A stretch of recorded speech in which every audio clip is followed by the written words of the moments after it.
Hello, I'm John with Country Home Elevator and Stair Lift. Thanks for visiting our website. Today we're here to talk about stair lifts. Let's cover some of the most commonly asked questions I hear about stair lifts. First and foremost question I hear is people want to know exactly where the stair lift attaches.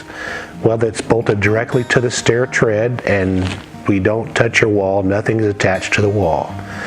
The second most commonly asked question I hear is what's the weight capacity of our stair lifts?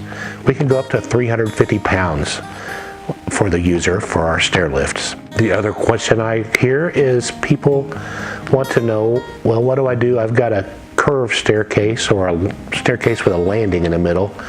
Well, that's really not an issue either. We can do a custom curved rail, or in a lot of cases we'll do two straight systems if the user is able to transfer at the landing.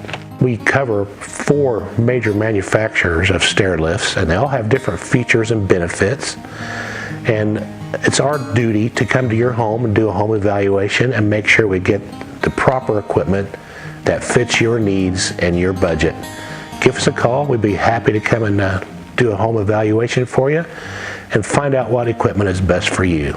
Thanks and have a nice day.